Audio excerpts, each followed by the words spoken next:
E aí, pessoalzinho do canal Sala de Aulas, tudo bem com vocês? Espero que sim. Mais um vídeo aqui sobre educação. Veja só, ontem, dia 13 de maio de 2023, completamos 135 anos de abolição da escravatura.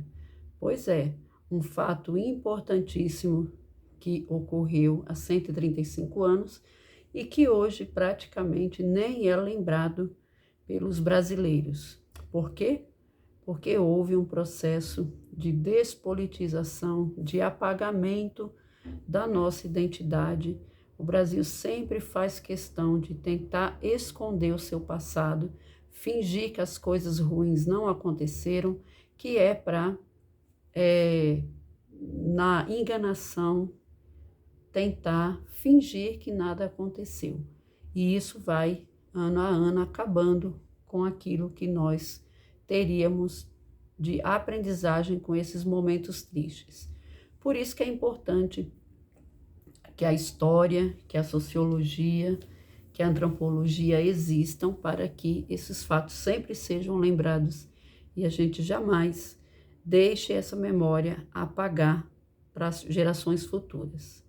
Pois então, dia 13 de maio de 1888, a princesa regente do Brasil, Isabel, filha de Dom Pedro II, decretava em 2 artigos, sim, a Lei Áurea só possui 2 artigos, o fim, a extinção da escravatura no Brasil. O Brasil já era, naquela época, o último país do mundo, o último país da América a conservar a escravatura.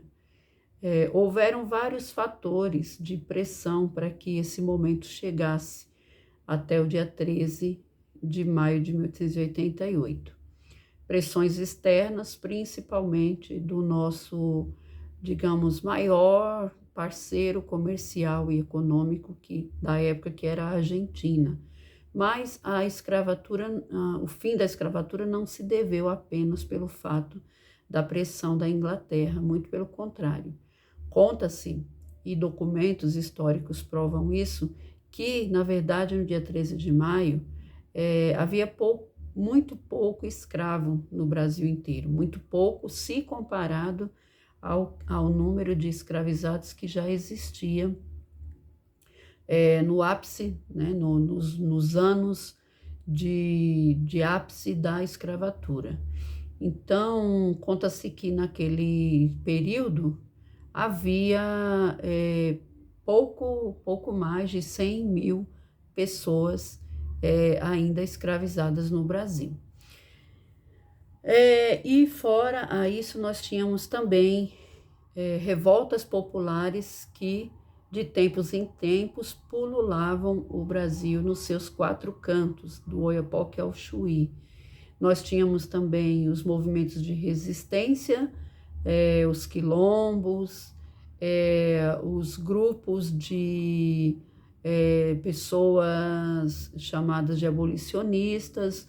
Nós tínhamos a mídia, né, que na época era uma mídia que fazia direitinho o seu trabalho, colocava o dedo na ferida, né, criticavam aquilo que tinha que ser criticado, falava a verdade, né, enfim, fazia o trabalho que o verdadeiro jornalismo deve fazer.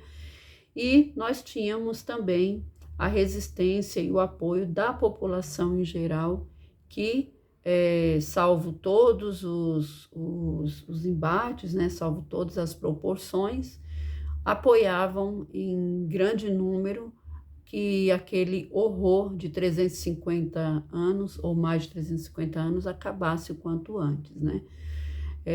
A escravização no Brasil durou 358 anos aproximadamente, e nós tínhamos também algumas leis que já havia colocado ali um pouco de, digamos, alívio, né, àquilo que estava posto.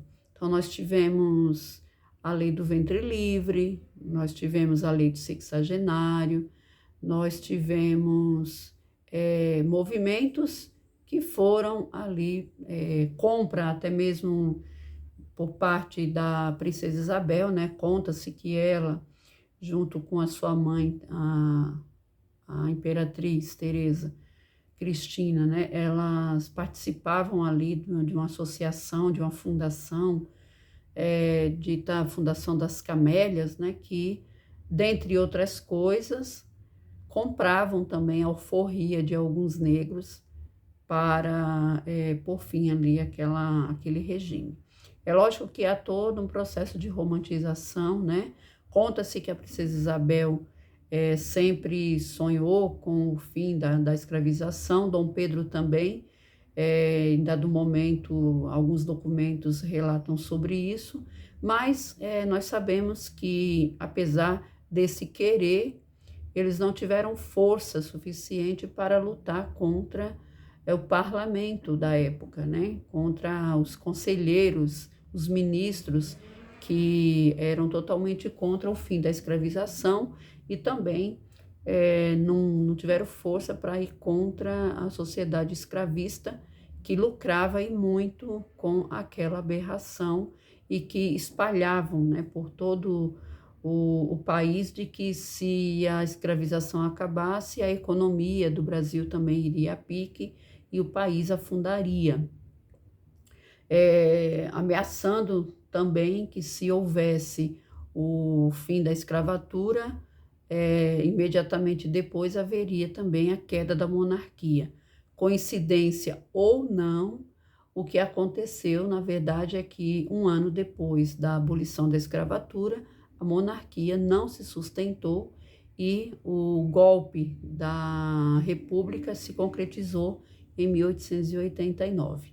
Então, nós temos fatores muito interessantes quando a gente fala da escravização no Brasil, quando a gente fala do 13 de maio, né? E esse, como eu disse lá no começo, foi um momento muito importante no Brasil, que não deveria passar desapercebido, muito pelo contrário, né? Deveria ser noticiado em todos os jornais, deveria ser lembrado essa data, né? Como a data que o Brasil finalmente pôs fim, pelo menos aparentemente, né? Ao regime da escravização. E quando eu falo aparentemente, é porque até hoje o homem, a mulher, preto ou parda, ainda se encontra em franca corrida para conquistar o direito, né, a ser respeitado, a diminuição ou a extinção do racismo e tudo mais, né? Toda essa problemática que envolve o povo preto e pardo.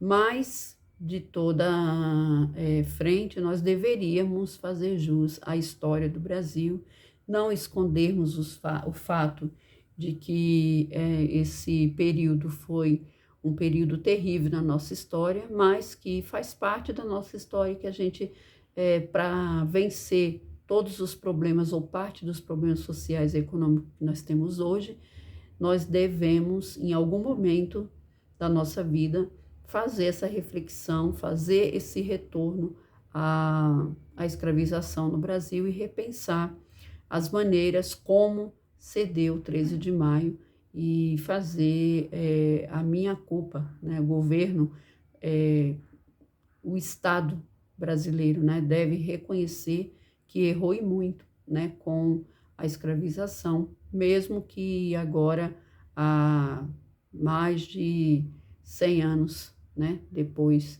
do fim da escravatura. É isso, gostaria que esse momento fosse lembrado por todos nós, porque, como eu disse, não devemos esconder aquilo que nos acontece, pois a nossa história, ela é diretamente ligada à nossa identidade.